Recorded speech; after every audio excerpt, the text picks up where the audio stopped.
हाय दोस्तों, उम्मीद करता हूँ आप लोग सभी ठीक होंगे। दोस्तों आज की जो वीडियो है मैं दिखाने वाला हूँ आज की न्यूज़ जो मोदी हमारे जो गए हुए हैं अमेरिका और इजिप्ट और काफ़ी देशों में गए हुए हैं, मुस्लिम कंट्रियों में भी गए हुए हैं। तो उनको किस तरह से सम्मानित किया जा रहा है वो सब मैंने देखा था न्यूज़ पे और वही सब मैं आपको दिखाने वाला हूँ दोस्तों।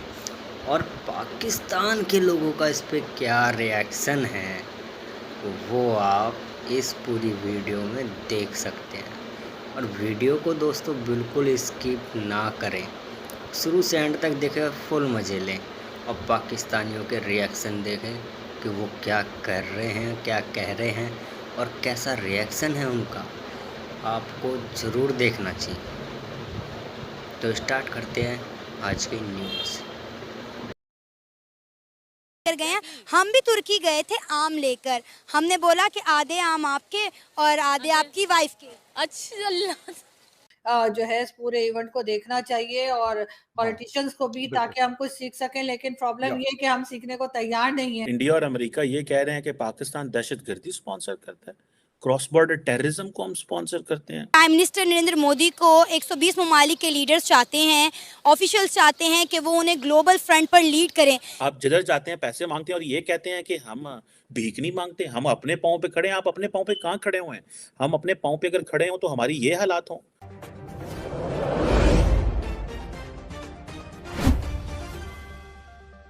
जो फॉरेन मिनिस्टर है उसकी मैंने गुफ्तगू सुनी पिछले दिनों में। जयशंकर हाँ, जयशंकर की।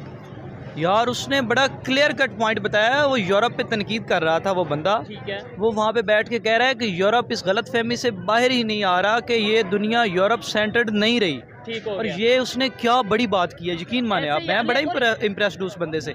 उसने कहा है कि हर जो है मुल्क है ना वो ऑटोनमस बॉडी है। ठीक है। हर मुल्क अपने स्टेट के जो उसके अफेयर्स होते हैं वो खुद चलाते हैं। बिल्कुल ठीक ऐसे है। ही उनके जो फॉरेन आजाद कंट्रीज हाँ होती जी, हैं जिनकी फॉरेन उनकी पॉलिसी भी आजाद आज़ाद है। ठीक ठीक है। है। उनका मकसद ये है, हमारी जो अपनी कौम है, हमारे जो मुल्क में रहने वाले लोग हैं, हमने उनको बेनिफिट्स देने हैं। ठीक और है। असल फॉरेन पॉलिसी का मकसद ही यही मकसद है। ही ये है कि मतलब जहाँ पे फायदा होगा उनके साथ हम उनके साथ रिलेशन हम बेहतर attach, रखेंगे। हाँ और जी। अच्छा, सेकंडली आपने बोला उन्होंने ये बात किया कि यूरोप इस गलतफहमी से बाहर निकले, तो पाकिस्तान भी कहीं ना कहीं इसी गलतफहमी में तो नहीं है कि मतलब यूरोप ही पूरी दुनिया को चला रहा है, जबकि अब रशिया या फिर इंडिया की अगर बात करें, चाइना की बात करें, ये भी इमर्जिंग पावर्स हैं एशिया में से। यार ये जो है ना एक बाईपोलर वर्ल्ड, जी। जिसका एक हमारे यहाँ कंसेप्ट है, रशिया यूएसएसआर के टूटने से पहले तक। ठीक है। आप देखें कि उस वक्त की जो फॉरेन पॉलिसीज़ बनाई जाती थी ना, वो बड़ी डिफरेंट थी आज से।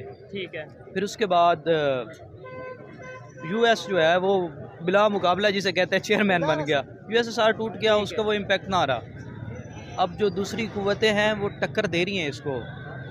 अब मुझे लगता है, शायद मैं गलत भी हो सकता हूँ, ठीक है। बाईपोलर नहीं मल्टीपोलर दुनिया बन जाए। अच्छा। ठीक है। हाँ, ये भी हो ठीक सकता है, है। मुमकिन है, क्योंकि बड़ी इमर्जिंग पावर्स हैं। हर बंदा अपने इंटरेस्ट को खोज रहा है, ऐसे कोई ही है। किसी के पीछे नहीं है।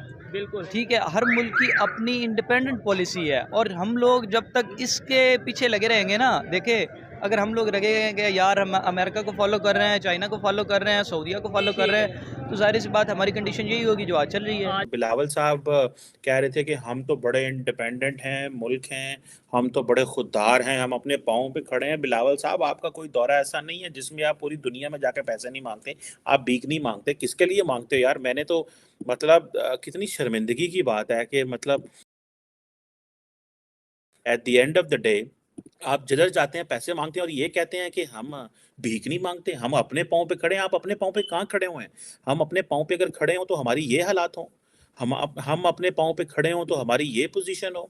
मतलब भारत का वज़ीर आज़म नरेंद्र मोदी जो है वो व्हाइट हाउस में ऐसे रोज़ाना दिन में 3-3 दफ़ा जा रहा है।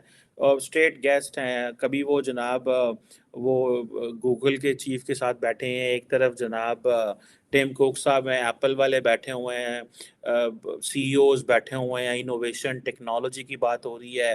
देखें, ये जो प्राइम मिनिस्टर मोदी वहाँ बैठा हुआ, जारी बात है उसके पीछे भारत है, पूरी भारत की ताकत है, स्टेट की ताकत है जो उसको वहाँ पे लेके गई है। जो मैं समझता हूँ कि आप अगर इसको देखें तो this is something which is very extra ordinary. आपके पास क्या है यार? कहानी सुनाओ हमें। हमें बात सुनाओ, तुम्हारे पास क्या अल्टरनेट प्लान है? इंडिया और अमेरिका का जो डिफेंस पार्टनरशिप है उससे हमें क्या नुकसान होने वाला है या क्या फ़ायदा होने वाला है, या पाकिस्तान के पास क्या स्ट्रेटेजिक चॉइसेस हैं वो डिस्कस करें। हमें रोड मैप दिया जाए, हमें बताया जाए कि हम जो है वो कहाँ खड़े हुए हैं, हमारी जो स्टेट ऑफ सिक्योरिटी है, हमारी नेशनल सिक्योरिटी, हमारी स्टेट कहाँ खड़ी हुई है। हमें इन इन सवालों के जवाब फॉरेन मिनिस्टर को देने चाहिए। फॉरेन मिनिस्टर क्या करता है, वो सारा टाइम दौरों पे रहता है। हिना रबानी खैर सारा टाइम दौरों पे रहती है, तो जिदू एफओ जे को टाइम आ जाता है तो आ जाने छोड़ो पर गल्लां को करना नहीं है, गल्लां ने एक वो गल्लां एक दसन वाली गल्लां ने, ये तो छोड़ें इनको। ये क्या बात हुई, ये कोई बात है करने वाली जो बाइडेन और मोदी ने की है? भाई बात ही ये है, बाइडेन साहब ने पाकिस्तान के साथ जो ताल्लुकात डाउनग्रेड किए हैं वो हमारी हरकत की वजह से किए हैं। अब आपने कहा कि इंडिया के प्राइम मिनिस्टर यूएस गए हैं और वहाँ उनके लिए बड़े कीमती और नायाब तोहफे लेकर गए हैं। हम भी तुर्की गए थे आम लेकर। हमने बोला कि आधे आम आपके और आधे आपकी वाइफ के। अच्छा अल्लाह, ये तो बस आम लेके गए, सीरियसली सीरियसली मैं तो हैरान हूँ। आप ये देखिए, वो अगर बॉक्स में वो लेके गए हैं ग्रीन डायमंड, नरेंद्र मोदी साहब वो जो बॉक्स बनाया है वो चंदन का बना हुआ है। उधर के माहिर हैं एक दिल्ली के, उन्होंने बनाया है वो बॉक्स, तो बड़ा खुशबू, आपको पता है चंदन की लकड़ी का होता है। और फर्स्ट लेडी हैं सबसे पहले जो जिन्होंने नरेंद्र मोदी साहब किसी को गिफ्ट देने लगे हैं। आप ये देखें, प्रेजेंट करने का तरीका होता है। ये आम का तो मुझे सुन के तो हंसी आने लगी। अच्छा, उन्होंने कहा आधे आपके आधे आपकी वाइफ के। ये वही पाकिस्तानी वाली बात नहीं, किसी के घर जाते हैं वो फूफा लेके आ गए आम, आधे तुम्हारे लड़ना ना, ये तो वही हिसाब हो गया कि वो कह रहे हैं कि जनाब हमारे वज़ीर आज़म कह रहा है जी देखो जी तुसी ये जो ग्लोबल लैंडर हैं अरबों रुपए ज़ाया कर देते हैं, इधर उधर दे देते हैं, वॉर्स में दे देते हैं, हमें यार लोन ही दे दो।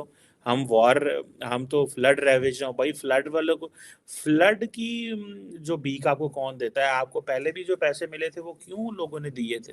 ठीक है, अभी हमारे वज़ीर आज़म 1-2 दिन की थी global financing pact summit Paris में थी, वहाँ गए हुए थे कि जी एक फेयर एंड इक्विटेबल फार्मूला होना चाहिए डिस्ट्रीब्यूशन ऑफ फाइनेंशियल रिसोर्सेज, और बहन डू वर्क के कैश पैदा कैसे करना है, पैसा पैदा कैसे करना है, इस पे फोकस करें। जितना ज़्यादा पैसा पैदा करेंगे दुनिया की अटेंशन हमारी तरफ हो जाएगी। अगर हम पैसे पैदा करने में हमारा ध्यान ही जो है वो फिर दुनिया में फिर बातें करें तो हमारे लोगों को भी तकलीफ होती है। दुनिया हमें कह रही है कि जी तुसी दहशतगर्द स्पॉन्सर करते हो, हम पाकिस्तानी जो है वो मुल्क छोड़ के जाने को तैयार हैं। तो मुझे ये बताएं ना कि this is what we want to understand, this is what we want to know from our prime minister साहब और अपने फॉरेन मिनिस्टर साहब से। हम ये नहीं चाहते कि हमें ये ना बताओ कि हम कल्चरली कहाँ खड़े हुए हैं। इंडिया तो अपनी कल्चरल सॉफ्ट पावर यूज़ कर रहा है। भाई तुम्हारे पास कौन सी तुम सॉफ्ट पावर इस्तेमाल कर रहे, क्या कर रहे हो? सिर्फ ये है कि पूरी दुनिया में आप जा रहे हैं, विजिट कर रहे हैं, दौरे कर रहे हैं और कह रहे हैं कि मैं अगला वज़ीर आज़म हूँ। अपनी सीवी पे जो है आप पॉलिश कर रहे हैं, सीवी को ऊपर से मिट्टी झाड़ रहे हैं। मैं ऑक्सफोर्ड का पढ़ा हुआ हूँ। आप हमारे लिए बड़े काबिल मोहतरम हैं वज़ीर ख़ारिजा बिलावल भुट्टो ज़रदारी साहब।